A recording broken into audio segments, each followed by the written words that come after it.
Yann Ismail, vous, après les attentats contre Charlie Hebdo, contre l'épicerie cachère de la Porte de Vincennes et contre les policiers aussi, hein, vous avez écrit ceci sur les réseaux sociaux. C'est un collège ou un lycée à Strasbourg, il me semble, qui vous a sollicité pour un entretien et vous dites « Il est fondamental que les citoyens de différentes origines, religions, horizons philosophiques puissent dialoguer pour apprendre à se connaître mutuellement, connaître nos points communs pour agir dans des causes communes et accepter nos différences dans le respect et la compréhension mutuelle. » Et vous dites en conclusion quasiment, c'est la seule voie qui permettra à la France de rester unie dans sa diversité. Oui, tout à fait, parce qu'aujourd'hui, on a une ignorance mutuelle. Et donc, ce qu'il serait intéressant, c'est d'agir dans le sens de la connaissance mutuelle.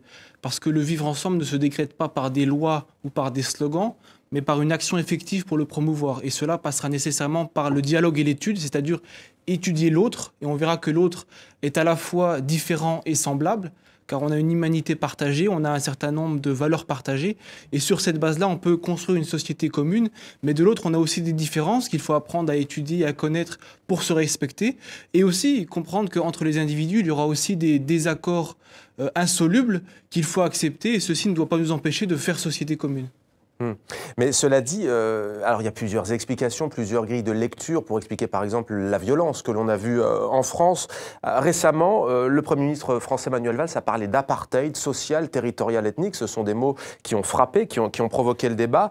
Je vous cite un sociologue qui s'appelle Renaud Epstein et qui dit faire de telles déclarations, formulant les problèmes en termes ethno-raciaux, après les attentats, cela revient, dit ce sociologue, à établir implicitement un lien entre la concentration spatiale des minorités et le terrorisme. Quel est votre avis à ce sujet ?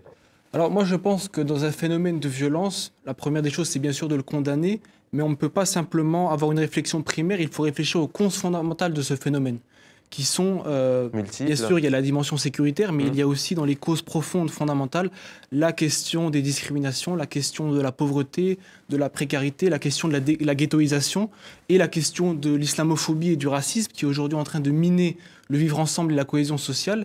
Et aujourd'hui, lutter contre l'islamophobie, c'est faire œuvre de salubrité publique, parce que l'islamophobie est un des éléments parmi d'autres qui ouvre un terreau favorable à la radicalisation. L'islamophobie, pardon de vous couper, Yann Ismail, c'est un mot un peu tabou. On entend rarement de définition de ce mot. J'aimerais vous en lire une. C'était après les attentats, justement, qui ont secoué la France. Des intellectuels disent ceci: l'accusation d'islamophobie ne vise pas ceux qui critiquent la religion musulmane, mais ceux qui attribuent aux musulmans une identité qui découlerait du Coran, disent ces intellectuels, et qui en font un groupe homogène, porteur d'un projet cohérent visant nos institutions et nos valeurs. Est-ce que, alors parmi ces intellectuels, il y a Alain Grèche, il y a Michel Sibony, notamment, président de l'Union juive française pour la paix.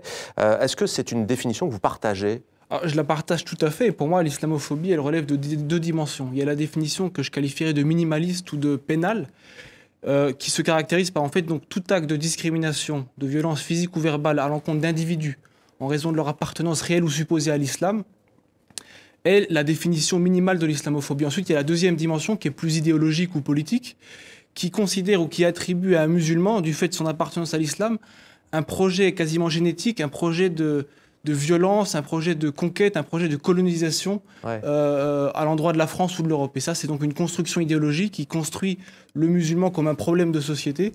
Et il y a ces deux dimensions-là, la dimension, je dirais, d'ordre pénal et la dimension plus idéologique qu'il faut combattre.